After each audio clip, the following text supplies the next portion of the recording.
sebagai pemangku profesi jurnalis yang diamanahi kewenangannya oleh Undang-Undang Pers Nomor 40 Tahun 99 sebagai pemburu informasi, melakukan kontrol, melakukan kritik, melakukan edukasi, dan melakukan upaya penegakan supremasi hukum. Mari kita sama-sama untuk melakukan investigasi, reportase, perburuan informasi atas dugaan kecurangan yang terjadi pada Pilpres. Sebab sebagai jurnalis pasti kita tidak menginginkan sama sekali lahirnya pemimpin yang bersumber dari kecurangan Pilpres. Nah, kenapa saya mengimbau saudara-saudara? Perlu kita ketahui kewenangan kita sebagai wartawan yang tertuang di pasal 4 Undang-Undang Pers Nomor 40 Tahun 99 sesungguhnya adalah untuk mengamanahi, untuk mewujudkan pasal 2 Undang-Undang Pers Nomor 40 Tahun 99 yang berbunyi, kemerdekaan pers adalah salah satu wujud kedaulatan rakyat berdasarkan prinsip-prinsip demokrasi, keadilan, dan supremasi hukum. Jadi kewenangan perburuan informasi, melakukan tugas jurnalistik itu yang melekat pada kewenangan kita, yang melekat pada kita sebagai pemangku profesi wartawan, adalah hak dari warga negara yang diamanahkan kepada kita. Jadi ingat itu kawan-kawanku. Ini sudah terjadi dugaan kecurangan pemilihan presiden, pelaksanaan pemilihan presiden 2024 ini yang terjadi di berbagai daerah. Mari kita proaktif melakukan tugas-tugas jurnalistik untuk mendukung, membongkar kecurangan-kecurangan yang terjadi itu. Nah, persoalannya kemudian adalah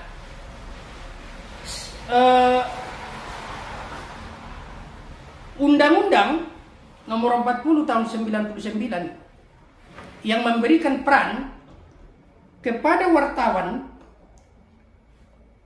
yang pertama memenuhi hak masyarakat untuk mengetahui. Ingat itu ya, pasal 6 itu menegakkan nilai-nilai dasar demokrasi, mendorong terwujudnya supremasi hukum dan hak asasi manusia, serta menghormati kebinekaan.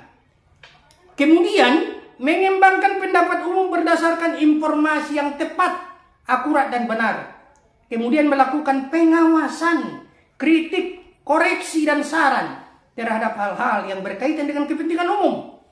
Yang terakhir, pasal E, huruf E pada pasal 6 ini, memperjuangkan keadilan dan kebenaran.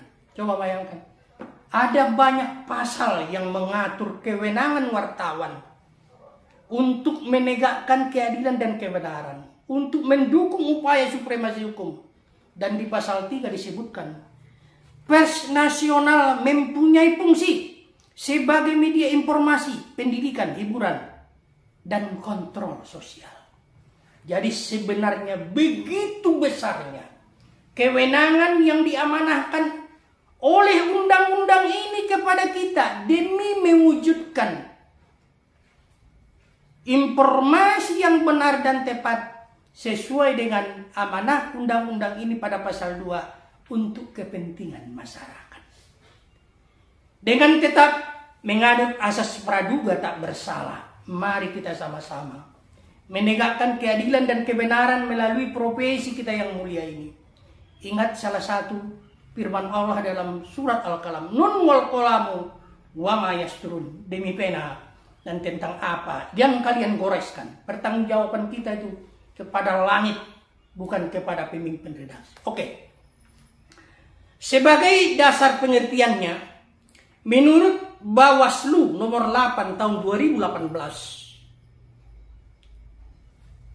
pelanggaran secara TSM terstruktur, sistematis, dan masif. Ada 2 jenis. Ya, kita jelaskan di sini.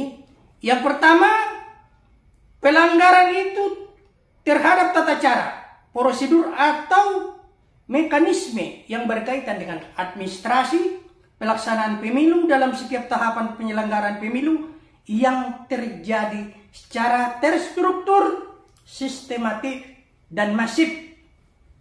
Yang kedua, adanya unsur perbuatan atau tindakan yang menjanjikan memberikan uang atau materi lainnya untuk memengaruhi penyelenggaraan pemilu atau pemilih secara terstruktur, sistematis, dan masif.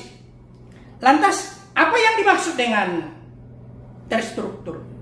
Terstruktur itu diatur, disusun secara rapi.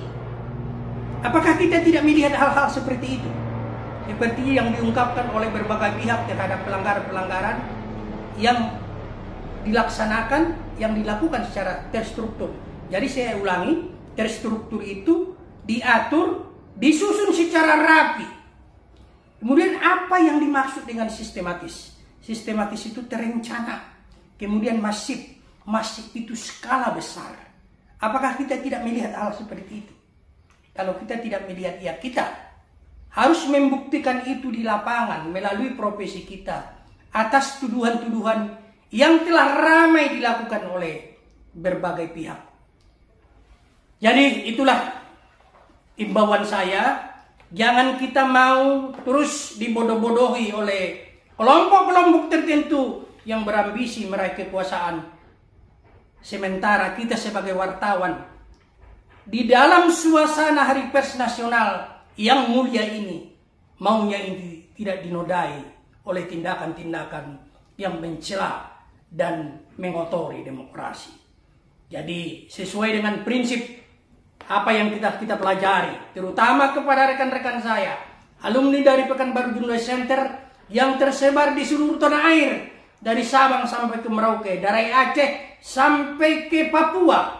Rekan-rekan saya yang telah belajar di Lembaga Pendidikan Wartawan Pekanbaru Jurnalis Center, kita memakai buku pegangan wartawan berani dan beretika. Ayo sama-sama menegakkan keadilan dan kebenaran sesuai dengan profesi dan kewenangan yang diberikan undang-undang kepada kita, dengan misi wartawan berani dan beretika.